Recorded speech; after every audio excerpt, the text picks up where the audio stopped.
More Americans are ordering takeout these days as restaurants limit dine-in service during the coronavirus pandemic. That means more customers and restaurants are relying on food delivery apps. Paul Solman reports on whether these apps' business models have long-term staying power. It's part of our weekly economic segment, Making Sense. Grubhub, DoorDash, Uber Eats, and more, all competing to deliver restaurant food to shut-in consumers. So restaurant owners like Desmond Riley of Chicken and Whiskey in D.C. are ecstatic, right? The price that we pay to these services to make this happen, it takes all of our profits. These numbers are anywhere from 22 to 30%, depending on the provider. There's really minimal left over for us. So you could mathematically put yourself out of business if you only had a delivery service and you had no walk-in, sit-down traffic in your restaurants. Chef owner of the high-end D.C. restaurant Chiquette, Danny Yadeau, actually stopped using the services entirely. Right now, we're the ones that are delivering. I've delivered quite a bit. One of my employees has a car. But essentially, the other apps weren't really doing anything in terms of marketing for us. So, not great for restaurants. But don't these apps at least provide work to delivery drivers during the jobless pandemic? We met Mustafa Mukled last year, driving for Uber in San Francisco. But now, there is not that much people requesting Uber since everyone is just staying at home. And the only thing that is more busy is just food delivery. So he switched. The pay, however, it's like half of what we used to make. So after expenses, your hour might be somewhere between $5 to $10 an hour.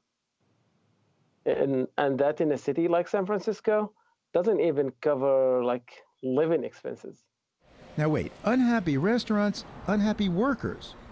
Okay, but how about the customers? I have very mixed feelings about it. Usually the only reason that we would use Uber Eats is if there's some sort of discount or promotion. I think we'll sort of get away from the apps again and just start going out either to pick up directly or to actually go and sit and enjoy.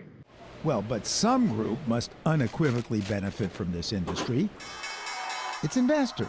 We should start by acknowledging that today Uber Eats does not make money. Janelle Salanave is head of Uber Eats. We've been very public about the fact that it's not yet profitable. And neither are her competitors. The platforms themselves lose a ton of money in the hundreds of millions of dollars, billions collectively. Ranjan Roy writes a tech industry blog. Count him a skeptic. Customers complain if the fees get too high, and the drivers and couriers are underpaid gig labor. Which raised the question that motivated this story, which I put to investor Vitaly Katzenelson. Why does this business even make sense? I'm not sure it does. And I think they're still trying to figure out how to make money at this, even today. That is, after years of trying in a market that just doesn't get any better than this. But then how could venture capitalists have poured in $1 billion, I asked Ranjan Roy. Everyone's searching for yield in some capacity and trying to find any opportunity they can. What Roy means is that with historically low interest rates for years now, those with money have been desperate for higher returns. Veteran venture capitalist Randy Komisar has seen it firsthand.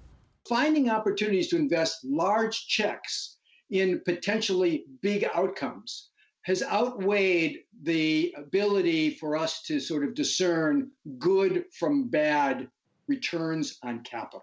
So there's too much money chasing too few opportunities. In a nutshell, that's it. So investors are willing to take risks on startups that might seem, well, daffy. I can remember one that came in that was a robotics pizza delivery business. A funding pitch for a startup called Zume, spelled Z-U-M-E. It was going to use AI to understand the desires of its customers. And they would have the trucks drive through the neighborhoods at exactly the right time to deliver exactly the right pizza made by that great little robot sitting in the back of the truck. And ultimately, I said, has anybody tasted the pizza? And we ordered a pizza. And it was the worst pizza I had ever had. Komisar argued against backing Zume, but the Japanese Saudi giant investment fund SoftBank plunked down nearly $400 million. The business went bust in just over a year. But look, says Commissar, taking a flyer on wild ideas sometimes pays off. Hundreds of millions of dollars gets poured into failures all the time. And on the other side, there are always these extraordinary phenomena that come out of nowhere. So back to the basic question one last time. Is there any hope for these firms? These companies have to consolidate. Whittle the industry to a single player or two, says investor Vitaly Katzenelson, which is presumably why Grubhub sold itself to the Dutch food delivery company Just Eat Takeaway 2 weeks ago. And as for the remaining players, they're offering ever steeper discounts to lure customers and run the weaker firms off the track. But even if there winds up being a winner or two, says investor Katzenelson, They will only make money if one driver picks up orders from one restaurant and delivers them to different customers at once. But FedEx or Amazon drivers deliver to well over 100 customers a day. Who can deliver that many meals, though, relying on underpaid drivers? And on restaurants so unhappy with the commissions that some cities have put temporary ceilings on what the apps can charge during the pandemic. Ceilings that make the business even more unprofitable. Small wonder the industry opposes them. Ultimately, even though these policies might be well-intentioned, that ends up hurting the very people that these policies are intending to help. Max Reddick speaks for DoorDash. When prices go up, that means there are going to be fewer orders into the system. And when there are fewer orders in the system, restaurants are earning less. And finally, should the caps become permanent, says Janelle Salanave of Uber Eats, It would be a fundamental rethink of the entire business model. a business model that, at the moment, seems kind of shaky as it is. Paul Salman for the PBS NewsHour.